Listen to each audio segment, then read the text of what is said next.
We've got all this camera set up and now it's real dark. Good afternoon, everyone. Thank you for coming to the Horror Fest this year. We've been running it for many, many, many years. And every year we always have a little bit about Hull in it. So it's just nice to celebrate our local history, even if it is nice and dark. And Hull does have a really, really dark history with lots of crime and criminals, hangings and executions, plague and cholera and all sorts of stuff. So a little bit about me before we start. My name's Mike, I'm a local historian. I've worked on TV shows like Most Haunted, there we are at the Addison's building in East Hull. Most Haunted Live, there I am on the set of Most Haunted. Sounds to glamorous, it's film on the back of a lorry. Or Alan, and Paul, Carl, and Yvette, and that's just after filming. And there I am on the show. I also worked on a TV show called Paranormal Lockdown with Nick Gross from Ghost Adventures, Katrina Weedman from Paranormal State. That was filmed over at Pontefract. It was a real nice shoot because it was a summer's day. And usually when people book here, they always book it for it to be nice and dark and freezing cold. So it was lovely to be able to do it in the sunshine. And Nick and Katrina were great. It was so fun, it was so lovely. Hello. And it was a really nice shoot. So there I am on the TV, there I am on Nick and Katrina. So I was also asked to film a TV show called Ouija, Dicing with Death. And it was filmed at 39 Grey Street. And 39 Grey Street is supposed to be the most haunted house in Great Britain. But I don't think it's the most haunted house on the Grey Street. It was a bit rubbish. This was filmed in February. A few years ago, and it was freezing cold, it had been snowing, I was full of cold, I put all my layers on, I had a nice hat on, and when I got there, the director said to me, you can't wear your logo on screen. So we switched the logo backwards, and in doing so, I ended up like a garden gnome. But it was a great, you can't really see it, but there's the door, there's the gate now, in Grey Street. I ended up writing about it for newspapers and magazines, including the Hull Daily Mail, Daily Mirror, Hauntings Magazine, Outlandish Magazine, and Paranormal Hauntings Magazine. Done a lot of work with Vice TV over the years. Call me a paranormal expert, not an expert, just like doing what I do. And most recently was Sucks from Madness, and he came to Hull to film Well Not to Treasure Hunters, and nobody recognised him. I was really, really shocked, and he's such a lovely bloke. I did a lot of work with BBC and ITV, and in 2017 I was a part of the Land of Green Ginger Fellowship. So I don't know if you remember, not that far away down on Springhead, we had Micropolis. In East Park, in East Hull, we had 7 hours. We had loads of events going on across the city, and I worked with them undercover for a year. And that was the last event that we did. Thousands of people turned up for it. It was in November. So usually around this time of the year, I do a lot of BBC. I'm too busy this year to get involved with usual film Halloween stuff. In previous years, I took Big Kofi from the BBC. I took him underneath Corn Exchange, and he's a big man, but he was terrified. And then I took him to Punch Bowl on James Racket Ave, and it was a shoot like this. It was a daytime shoot. We had to go into like this dark alley, and he was terrified. And he's a big strapping lad. Over the years, I've done a lot of work with Hull Daily Mail. They did me dirty on this one. I'd just come out of hospital after having an heart operation, so I wasn't feeling 100%. And the cameraman said to me, "What we're going to do is we're going to uplight it." So they got my son to lay on a little table with the flashlight. They took the picture, and it resulted in me having eyebrows like Ming the Merciless. But it's quite a scary picture, is that one? So, I don't know how well you know Hull, but next time you're walking into Hull City Centre and you're going towards Whiteford Gate, there's a big hole in the floor, and that's the foundations for what would have been Beverley Gate. And if we go back through history, Beverley Gate is where Charles I was rejected. He came to Hull, we closed the gate and told him to go away. And he held 3 sieges on Hull where they kept bombarding Hull. But what a lot of people don't realise, it was also a public execution centre. So back in the day, they would execute thieves, conmen, all sorts, witches, anyone. They'd hang them from the gates as a warning to other people coming into Hull. And a prime example of that, if you go to York today, Booth and Bar, they used to behead them and stick their heads on poles as a warning to criminals from it. In Hull, we hung them in chains and left them to rot. So in 1537, a guy called Sir Robert Constable was involved in something called the Pilgrimage of the Grapes, where local landowners didn't want to pay taxes to the king. And they formed a rebellion, like an army, and the king basically rounded them all up and started executing them. And Sir Robert Constable fled to Hull because he thought it'd be safe, and when he got here, he executed him by hanging him in chains above Beverley Gate. So next time you walk down Whitefield past that nice jeweller's shop, and you just look up in the sky and just imagine it had been there all rotting and his bones falling out and bears pecking away. And it was even written about on Friday being market day at Hull, Sir Robert Constable doth hang above the highest gate of the town, so trimmed in chains as this bearer can show you, and I think his bones will hang there until this 100th year.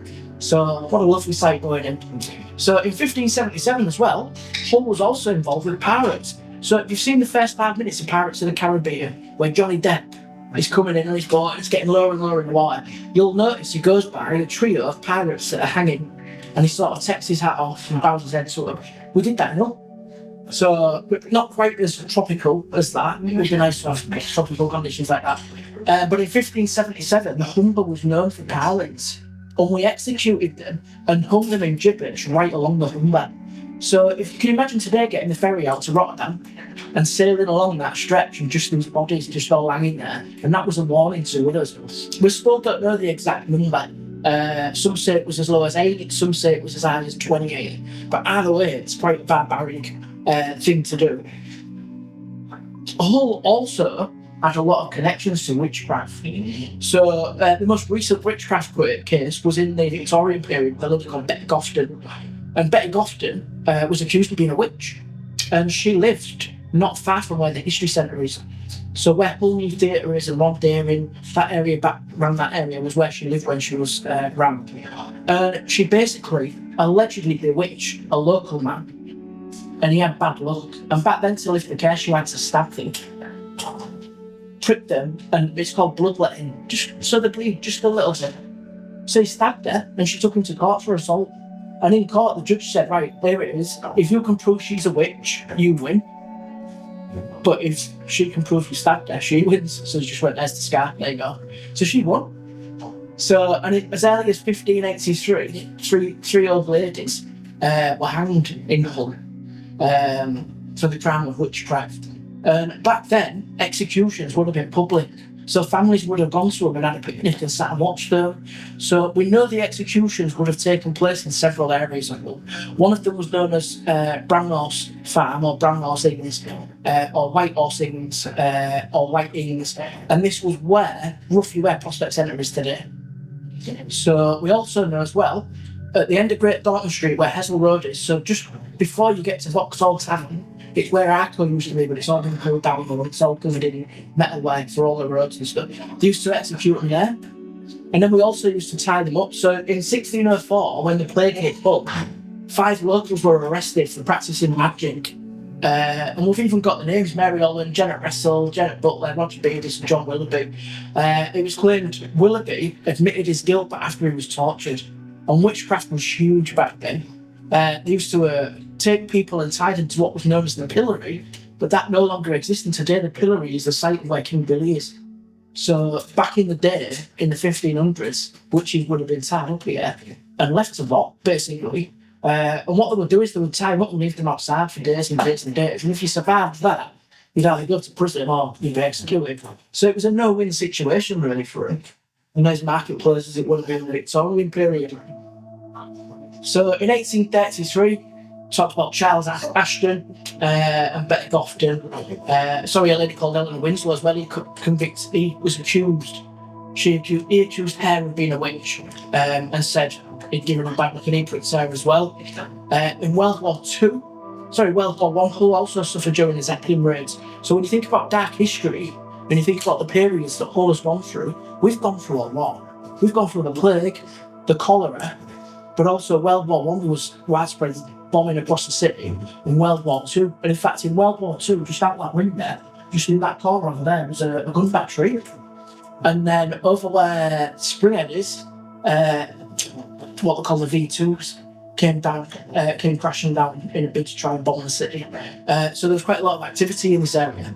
But in World War I, Zeppelins flew over Hull on numerous occasions, and to this day we still don't know the exact number of casualties. We know the number that were blown up, but people that were running away were dropping down dead of like heart attack and things like that. The government was saying, no, they're not classed, which I think is wrong. They shouldn't be classed. In 1915, Edwin Davis hit Sword of Trinity Church was the. So the church is still there, but look at that. Edwin Davis moved over to Bond Street, and in World War II we hit it again. The remains is the aftermath of the bombing. Okay, that's still smouldering, and we're quite lucky the church never got hit. So this is Queen Street. This is where you go across from Marketplace over to the pier. That got hit quite badly. You can see all the windows and the rooftops. There's the rescue efforts and stuff afterwards. And these are the type of bombs that were dropped. So this one here, it doesn't really do it justice because it's quite a small screen. But this one here would stand about here on me. They were quite big, and you can imagine they would have been all over the baskets of these Zeppelins and flew over Hull. And a few years ago, these were put on display in museums. In World War II, Hull was targeted again. So a number of exercises took place at that time. Everyone had to have gas masks and ID cards. Everyone was put on a list to ensure that if evacuations had to take place, you were in the right list. Children were put on one list, disabled people, pregnant women, the elderly, all on separate lists to ensure that evacuations would take place. And also as well, blackouts were put in place to ensure that the Germans couldn't see blood. So this is Hull before World War II. So you can see how densely populated it is. This is the area around Queen Victoria Square, you've got King Edward Street, Waterworks Street. This is in May 1941, and this is the area around Lincoln Lane, School Courts and Bankside and places like that. There's a couple of seats, guys, if you want to come and sit down. So the industry obviously was a major target, and around East Hull. This was the Hull Municipal Museum, and this stood on Albion Street where the car park is today, and that's a direct hit. And that's the remains of that. I remember back in the 90s there were some archaeological explanations where they started digging up in that area. So this is Albion Street. You might remember some of the old ones might remember Institute Pub. Some of the younger ones might know Central Library. But this is the Albion Street Congregational Chapel. This is today's own bargains on this side. And the chapel took a direct hit. And we were left with a shell, but they pulled it down, which is a real shame. But here you can see the air raid shelters, and there were hundreds across the city. So Alfred Gelder Street, where Central Post Office. Today this is where the arches, where you drive your car through to go to the back, park up here through John Scott's. But the shrapnel from this raid embedded inside the Guildhall, and to this day if you go in the Lord Mayor's chambers and put your hands across the wooden walls, you can feel the shrapnel, and they've just varnished over it. They've not took it out, they've just left it there as it is. So of course back then you had to carry on with your job. So this is the Lord Mayor, and then the Deputy Lord Mayor. That's Mr. Tarrant, and he ran a company called Tarrant Industries. I don't know if you remember the prefabs that used to be around after the war that people used to live in and stuff like that. So this is on Ferrens Way, this is a casualty bulletin. This is where you would come in the morning, if your loved one didn't come home, this is where you'd come in the morning to find out what mortuary they were at. And you had 24 hours to visit the mortuary, identify him and bury him, because potentially there was another air raid on the way. So there was no time for mourning really, so it was a really awful time. If you go through the lists at the archives of the mortuary attendant, you alright with a bit of gore? Yeah, it's alright with a bit of gore. Lots of things like. So they put them into buckets. So it would say Mr. Smith, Mrs. Smith, and at the bottom it would say bucket flesh. And then it'd go through it and it'd say hand of a baby, skull of a woman, foot of a child, and it was just awful. So they still, to this day, they still don't know how many people were killed in World War II. It's still, it's 12 different lists of people that were killed, and no two lists fully match. So because of these buckets of flesh. But time for respite. Things that made the city carry on. There's an old saying, an army marches on its stomach. Back then we had the T-van. And these T-vans were donated from all over the world. When we liberated France, they sent them to Hull. And you can see here they're having a brew. Everyone's having a bit of a laugh. But they would, potentially then go back to picking body parts and stuff like that. So this is the square before World War II. King Edward Street was only just laid out in 1901. It was a brand new street. You can see there the house of Polanyi. This is today where Ponto Lounge is. This is today where a bank is, but it's no longer a bank. It used to be a bank until recently it was closed and it's not a bank anymore. And of course the toilets and the City Hall. Here it is in May 1941. The tragedy of this is that Mr. Wallace and his family, who lived at the Punch Hotel, just opposite, were told if they stay in the Punch basement, if the bomb dropped, they'll die. Because of the shockwaves of the dock. So they went across here, and the bomb dropped and killed them all. And Punch Hotel survived. What a lucky twist of fate. But they decided to pull that down. This is the City Square in May 1941. And this is from, in today's terminology, this was where the bank was. King Edward Street, House of Holloway is all gone. This is where the big British Show Stores building is. And this is today Ponto Lounge. This is where the pigeon pools are, where all the pigeons congregate. And then usually the architects are sat here watching people up to no good. But yeah, it's changed a lot. They managed to rebuild that after the war. So this is Prospect Street, roughly where Savers and where Wool is that end. This is from the top of the hospital looking down to Storey Street. So if you look real carefully here, Yankee Land, this was the British Gas showroom, and then this bank still exists. But if you walk down there today, there's big gaps. And a scene like that would have taken about 8 hours to clean up, and it would have all been volunteers. So you would have had people there. If you was old enough to be a Boy Scout on the Girl Guide, you could go along and clean up with your mum and dad. And there were people would look after the gas, the electricity, the water. You'd have people listening for bodies. All sorts of people would come and help to get that back open again. So this is today's terminal. This is Jameson Street. So nowadays you've got McDonald's here. German doner kebab, Lush, Greg's. This was all on YouTube a year or so ago when all them idiots were stealing shoes from Shoes Up. But that's that corner. And you might remember it's Fletcher's corner when the Phantom was there and stuff like that. But the only thing recognisable, really, these Gable Ends here are still in existence. So this is the Royal Station Hotel. But not a lot is left from that point, so it took quite a beating. Ferrens Way, you've got the cenotaph. And then there, look at that beautiful building. So this was Hammond's. And Hammond's took a direct hit. It was built before the First World War. It was a really grand building. On the upper floor, it had a glass roof that was painted with green tiles. So when the light shone through, they described it as being like the Emerald City. And you could go up there and do dancing and things like that. And they built an area shelter in the basement for 800 people. But over 1,000 people worked there. But if you think about it, they would have worked in shifts, and many of them would have gone away to fight in the war effort, so not all of them would have been there. And the staff came in the morning, and it went from looking gorgeous. Can you imagine that in Ferrens Way today? So looking like that. Took a direct hit, and the staff came in the following morning, and they stood outside Paragon Station looking across. But they didn't think, oh, my job's gone, my career's gone.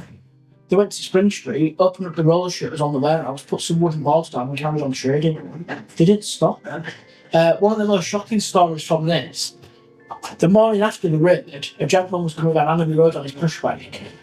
He had his hat on, back links, everybody wore hats, he was riding along, and he saw all these bodies at the roadside. And he got off his bike and he took his cap off and he put it on his chest and down his head to pay his respects. And the road sweeper came along and he said, "What are you doing?" And he said, "I'm paying my respects to all these dead people." He said, "You idiot, these are the mannequins from Hammond's." So they even managed to save them. The stories of when the bomb dropped, the blast wave blew the dummies out into the street. And they were all wearing clothes, but they were on fire. And first they just went someone putting the fire out and realising it was a mannequin. So they even recycled them. So it's amazing that's been rebuilt. So this is a mobile AA division, but this is similar to what would have been outside. So outside there was 3 big guns like this. And the men would have been stationed there all the way around in all weathers on the lookout. And the idea was there was a network around the city that protected us. To this day, there's one in existence which you can visit at Butt Farm. You can arrange tours of it and they'll take you around and show you it. It's amazing. There's another one over at Sunk Island, and they were dotted all around. And the idea was that these would fire at the German planes coming in. But more often than not, the shells came down on the civilian populations. It was just bad. But it was all about hearts and minds. It was making it look like people were being protected. But these mobile ones were just taken everywhere on the back of a lorry. So this is the top of Guildhall. This is looking towards the city centre. So you've got the domes there are from the Maritime Museum. That's the Prudential building that we've already seen. And then if you look carefully, this is the Warren. But there, where the Rose Bowl is, you can see that. That's a balloon. And it's a barrage balloon, and they were blown up and sent into the sky to make the Germans fly higher or make compression to the wires. And they came from RAF Sutton Hall. Does anyone know where RAF Sutton Hall was? Branzo. Branny Centre. Branzo Centre was the home of RAF Sutton Hall. And they'd send these balloons all over. They'd go on ships, they'd go on boats, they'd go on the back of lorries, and they'd blow them up there and then. And these stories of them coming loose, and the home guard running after them to try and get them down. And children were trying to pull the ropes down because kids would take the material home, and your mum could make a dress, or you could put it on a table and things like that. And this stories of the home guard, while the kids are all running around getting Lee Enfield rifles and shooting above, trying to blow the balloon out of the sky. I mean, can you imagine the health and safety of that today? But you can't even take kids on a school toilet out there naked and wearing half his vests. Back then, shooting over their heads. So, and it's just crazy. You could see that. You could take, again, if you was old enough to be a Boy Scout and didn't fire watch, there's kids as young as 17 in the archives that was on rooftops and stuff during the war, looking out for the Germans. So it's Churchill came to all, he described it as the worst damage he's ever been. So it's horrific. And this is where, for me, the real horror is, like, the stuff that they would have gone through back then, but they just cracked on with it. They just got on with it. So this is a map that was found on a German bomber. And when the bomber came down, they went through all his belongings and they found this map and it's full. And you can see there we're named. And if you look carefully, you'll see right at the bottom is Queen's Gardens. And if you map the whole of the city, so you've got Beverly Road going all the way up, you've got Oldbush Road going that way, Springbank West, Prince's Ave, just a little bit of Amberley Road on there. So the entire city's mapped out and they knew where everything was. This is another map from the Luftwaffe from World War II. And you can see here, they've marked out exactly where the dock is, and there's a key and it tells you the coordinates, so they knew where everything was. And it's amazing how much information they had, and obviously they acted on it. This is another one. So what they would have done before World War II, German businessmen flying around in aeroplanes and going on ships would take photos of them, and they would get them printed and make them into postcards, then send them back home. So they had all that information about the city, all that knowledge. And you can see here the maps out where the two dry docks are in that dock. So this is Monument Bridge in Hull. Monument Bridge is no longer there. I mean, Monument Bridge, the sign is, but today it's where you walk across the front of Prince's Quay. You can look down and see the big toy car. There's the big issue seller sat there with his dog. But in the old days, this was the bridge. And in the 1870s, this particular area was known for infanticide. Do you know what infanticide is? It's when parents kill their kids. Yeah. So, in the 1870s, servant girls would get pregnant to the man of the house. They couldn't keep the baby because if they kept it, they couldn't work. And if they couldn't work, they couldn't get no money. There was no NHS, there was no benefits or anything like that. So there's a large percentage of them were dumping the babies in the dock system, thinking that the tide would wash them out, and it never happened. On average, one a week was found in that dock system. So next time you come round on the number 2 bus or whatever, and you come round, just remember, beneath your feet would have been this area of great tragedy. And when they filled the dock in, the dockmaster who was in charge of looking after it, he turned around to the whole Daily Mail and said, thank God for that.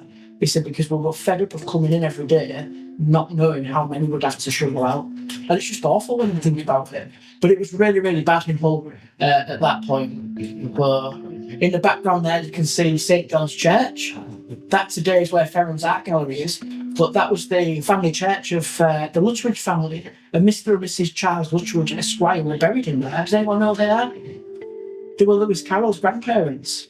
And when the church was demolished to build Ferrum's Art Gallery, we dug them up and reburied them. But we don't know where the records are. So we don't know where they're buried. So they could be anywhere. So we lost them. But the city's changed so much. Prince's Quay. So Prince's Quay was named after Prince Albert. In 1854, when Queen Victoria came to Hull, they sailed up the river. They went through the old dock, which was renamed Queen's Dock, which is today Queen's Gardens. They went through the Junction Dock, which was named Prince's Dock, and that's why we have Prince's Quay. For some reason, locally we call it Princess Quay, but it wasn't that. And then out through Umber Dock on the marina as it is today.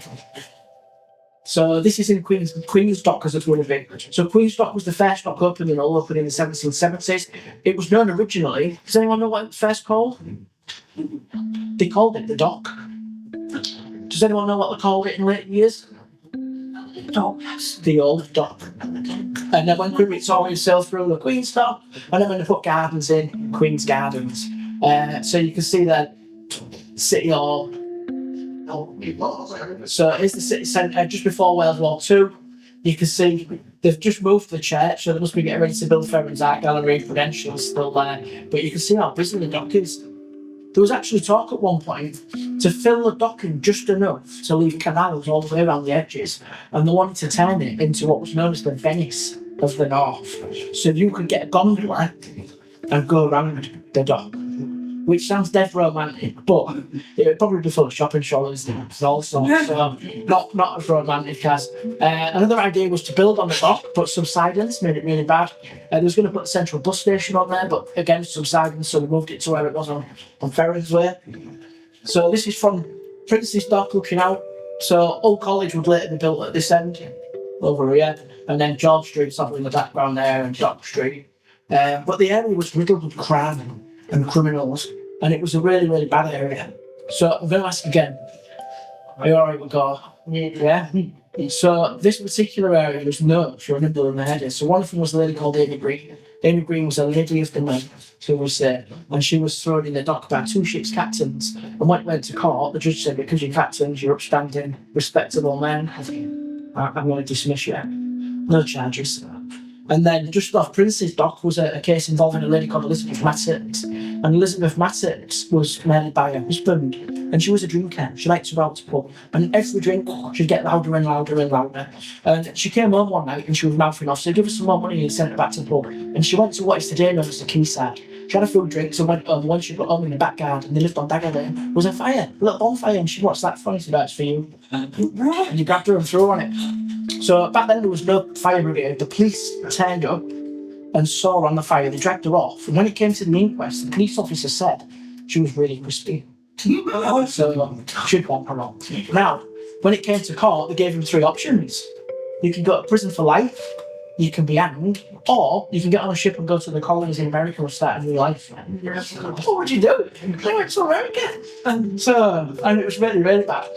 The worst by far that was on Dock Street, so just over here. So in 1870, there was a case at this end of Dock Street, you know where the Axford place is? That used to be an institution for people that had disabilities. And there was a lady called Maria Hailstone, and she worked in there. And there was a guy called Charles Slate, and he fell in love with her, basically. She was married, but he said to her, "Will you be my girlfriend?" And she said no, so he got a sword and chopped her head off. So, and it always amazed me that they put an Axford place on that site. But secondly, further down Dock Street, when you walk down to that end of Dock Street, near where Grimston Street is, there was a common lodging house. And there was a lady called Emily Hall, and she was taken there by a gentleman called George Stoner.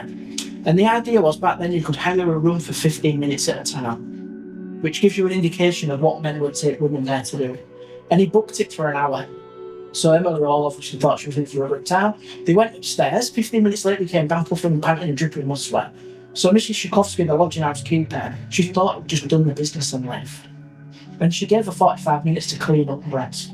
After 45 minutes, she never came down, so she went upstairs, knocked on the door, walked in the room, and she passed out.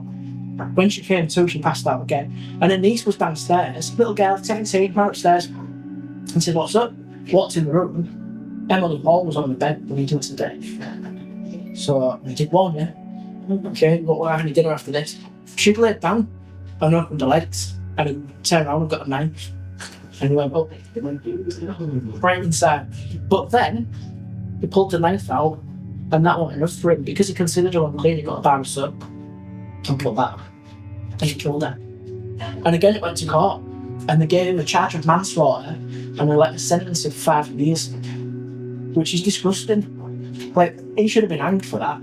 And there's loads of cases like that in the city. So the history has a really, really dark history. They are filling in the dock towards the end. So this is some ghost stories now. This is only of theatre. This is Royal Box B in the theatre. Aspect of night now where I got a scratch on my neck. It was terrifying. I refused to go back for a year. It was really, really scary. But when I did go back, I went straight to Royal Box B by myself. No issues. But I was so lucky to be able to investigate that. This is on High Street. This is Oriel Chambers, another Wilberforce institution of slavery and emancipation, where Hull University teaches slavery. This is a camera that went off. This red light here is my motion sensor. The white light there, we don't know what that is. This is another shot. You can't really see it because of the light, but on the wall, it looks like it's a face. We had footsteps coming up the stairs and the camera triggered at that point and went off. This was a shot that was taken, I don't even get that any clearer.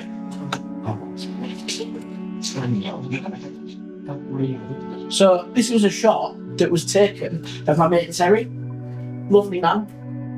So I'll say that because the cameras are rolling. He was stood there taking a picture of us, and his daughter was taking a picture of it, and behind was this brown thing moving past. We don't know what it was. When you're on High Street, you can see everyone that's on High Street, and there was no one there at the time. Royal Station Hotel, spent a lot of nights in there investigating. It's one of the most active buildings, you know. A lot of nights in the basements and stuff like that downstairs. This is what it originally looked like. So this is where Queen Victoria stood in 1854, and these are the front steps. So they've got rid of all this. You can see the big station in the background. And I used to take tours down there into the corridors, and big long corridors.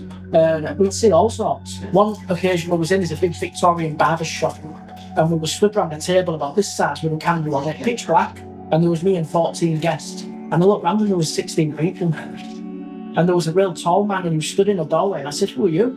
And he walked backwards into the darkness and disappeared. And everyone saw it, and we all tried getting out at the same time, couldn't escape him. Just disappeared. And I went after him, loads of torches, candles, took my people with me, couldn't find him. Don't know who he was. So it could have been someone that broke in, but why was we down there in the dark? And it was a creepy experience. These are the old stairs that led up. So this is all still there underneath station. It's just all locked off to the public. They had loads of brick tuck sections. I was dying to get now. I wanted to drill a big hole and put a camera cover on my. So this is the old Victorian barber shop. This was the doorway that he came through. And it's a dead end. It's a shower cubicle through there, so there's no way it's going to go anywhere. So this here is where, you know when they have like lectures and stuff, and you get a bottle of water on the table. This is where they store all the chairs, the tables, and the bottle of water. And in the morning they'd come in and they'd found the bottles of water all smashed all over the floor. Don't know who did it. And then one final story. So I moved into my house a week before the Hull floods, and within a few days of living in there, my son woke up screaming. And I ran into his room with him, so he went, "There's a man at the door, he's got a bit of wood banging it around." And I was like, "Yeah, mate, whatever, go back to bed." And then a couple of days later, my daughter woke up and she went, "Daddy, who's the old virgin that tucks us in bed and sings his songs?" I was like, "You go, baby, go to bed." And then a few days later, my eldest was waking up and he was screaming. And I ran into his bedroom and went, "What's up?" And he went, "Hmm." And I went, "Tell me." And he went, "Hmm." So I hugged him. And as I leaned in towards him and he leaned towards me, he went, "It's behind you." So I proved myself a little bit. So I spun around and there was no one there. And I was terrified. So I went away and researched it. And if you go to the Hull History Centre, there's a big folder called the Hull Times Index. You can actually find it. It's online nowadays. You can download it. I've just put in the name on my street, 7th Street, and it came up with a story about a murder. And I thought, yeah, that's interesting. I'll print all these off, get all these reports. There's no murder charge, you know. This is from the Daily Mirror. That's how big the story was when it talked about the lady that died. And then I found this one. Old woman dead with head injuries, blood-stained axe near body, and it gives the address. And that's my house. So, April 1st, of all the days for it to happen, April 1st, 1945, Fred Watson, who was a fitter and a lodger, came home from work, went upstairs and got his axe, came downstairs and Mrs. Garbutt was in the living room, and he put the axe through her head 6 times. He then dragged the body into the back room where the gas taps were in the scullery, switched on the gas to try and kill himself, and that failed. He then got a rusty knife and tried to cut his wrists, and that failed. Police kicked down the door and arrested him. They took him to the hospital on Beverly Road and he escaped. And he ran into the town centre, and when he ran into the town centre, the police arrested him from Norfolk Street Police Station. They took him to the police courts in Hull where they found him guilty but insane, sent him to Delapole, and when he got to Delapole, he got hold of a knife and cut his throat. So my house is linked to a murder and a suicide, but all the reports kept calling her a widow, and I kept thinking, where's her husband? And I kept going through all the reports, and I found this one, missing old man. Say hello to Mr. Garbutt. Ernest Garbutt left the house in 1929. His body was never seen alive again. They dragged him out the humber. It looked like he'd been beat up and thrown in. So again, if we go through, you'll see it's highlighted there, like 6. Number 44. So the house is linked to a murder, a suicide, and a suspicious death. So I went to my local church, which is Oldham Road Methodist Church, spoke to him, they said they couldn't help me, but they put me in touch with someone who can. And I spoke to a guy at the diocese of York, and he said, I'll come and help you. And I remember I was sat with his car pulled up outside, it was a Mini Cooper, I could hear blaring Oasis blasting out. I looked out the window, it looked like Paul Weller. And he got out of the car, he had Adidas trainers on, jeans and a black leather jacket. And he walked up, knocked on the door, opened the door, went, alright, I'm a kid. And I was like, who are you? He went, I'm the priest. I went, have you got any ID? And he pulled his thing down and had a dog collar on. I went, I'll do. He went, come on in. So he came and he stood at the bottom of the stairs like this for 5 minutes. He went, there's a man with an axe, he wants to kill you and your kids. As you can imagine, I was a little bit shocked. I said an F word. I said, he can leave, but didn't quite use those nice words. He said, but there's a little old lady and she likes it. She likes your family, she loves your babies, and she loves your house. So I said, she gets it. So every year on April 1st, we light a candle to remember Mrs. Garber. And the kids still talk about, they're all grown up now, they talk about like she's a real person. Sometimes on family occasions, like my daughter's birthday especially, you get the smell of lavender. I call it old people smell. Comes in the room, drifts around the room, and disappears. Just last night, I was sat watching 28 Years Later, when the cat went in, my cat just sat bolt upright and into the back room. And I was by myself in the house, and then the middle door closed by itself. So I was like, just watch the film, sorry. And then a while ago, a couple of years back, I was doing an investigation at the Golden Fleece in York. Now the Golden Fleece is supposed to be the most haunted thing in York. York's supposed to be the most haunted city in the UK, if not Europe. So it was a real privilege to get the full building to myself with a couple of my mates to investigate. And I bought an EMF detector. And I thought, where can I test it? I could test it in my own house, where Mrs. Garvett was murdered. So I walked in the living room, and my son Bradley was sat there. I went, what's that? I went, it's an EMF detector. I picked up on ghosts. And I went, yeah, mate, whatever. I went, no, seriously, people believe ghosts do off EMF, electromagnetic fluctuations. This is an EMF detector. People believe that this can, pick up on ghosts. And he went, all right, whatever. Now, Bradley's a scientist. He does genetics at York University. He's the president of the York Biology Society. He's a leading expert in things like multiple endocrine neoplasm. He takes DNA from fruit flies to study for dementia, Alzheimer's and ALS. Just this week, he bombarded me with photographs of baby insects that he's growing so he can experiment on other stuff like that in the lab. It's not right. But he's typical teenager, he's got no common sense. Like, I asked him to make me a cup of tea once and he went in the kitchen for half an hour. And I put my head through the door, I said, where's my cup of tea? He said, I don't know if you want it hot water or cold water. And then one day he made his own breakfast and I said, what's it? It's toast. I went, nah mate, it's not, it's bread. And he went, it's toast, it's been in the toaster. Went in the kitchen, toaster wasn't even plugged in. So very intelligent, but thick. So he sat there, and I said to him, well, what do you think it is? And he said, well, we're all energy, and what if when we die, that energy carries on into the cosmos? And he said that in the theory of relativity, Einstein talks about energy like this, and he started talking about string theory and how the smallest atoms are impacted by the tiniest things in the universe and vice versa. And he was coming up with all this stuff. So I said, we should ask you some questions. So Mr. Garbutt, did you live here? And I moved it towards him and he went to red. I said, did you die here? Red. I said, was you killed here? And it went to red. I said, did Fred kill you? And it went to red and his face changed. And he was looking like, Dad, how is that possible? I said, yeah. I said, but do you remember about Fred? We should ask for Fred. So I said, Fred, are you here? Red. Fred, can you hear me? Red. I said, Fred, can you see me? And it went to red. So I said to Bradley, do you remember what the priest said? The priest said that Fred wanted to kill you. We should ask Fred. I was here. We'll talk to him. So I said, Fred, do you want to kill Bradley? And I moved it towards Bradley really slowly and hand all the way to red. And Bradley's face just drained a colour and he went, the hell is that possible? And I said, I tell you. I said, every time I move this device to you, I'm not moving it to the afterlife. I'm not moving it towards Mrs. Garber. I'm not moving it towards Fred. I'm moving it towards the Wi-Fi box behind me. Thanks a lot for coming along today, but it's not all that. There's a couple of pictures I want to show you before you leave. And this is my dad, bless him. He loved local history. He loved telling me stories when I was a little boy. Here he is with his thumbs up. He died in 2010 when I was on the way to the Jack Nicholson conference in London. I was going down there to talk about Hull and its history, and the night before I'd seen my dad and he just said, go and do me proud. And I got a phone call on the way that said he passed away, and I went, I did it, came back, and everything I do today is in memory of the amazing man that he was. He was the man that used to put up Father Christmas on top of carvings in his stuff so children could see it, and it's a tradition that's sadly no longer with us, which is a shame. But he gets that as well. Promise that. So this is my granddad. This is World War II, 1940, February 1940. The street had been bombed, and the old Daily Mail photographer was walking down and said, "How do you feel about your house getting bombed?" And my granddad stuck his thumbs up and said, "Family's alright, that's all that matters." And that's the thing that's run right through our family. When I get my kids before they go to exams and stuff like that, if they're ever stressing, I say, "Get your thumbs up and crack on." And they do. They've all done amazing things. All three of my kids are rugby chauffeurs.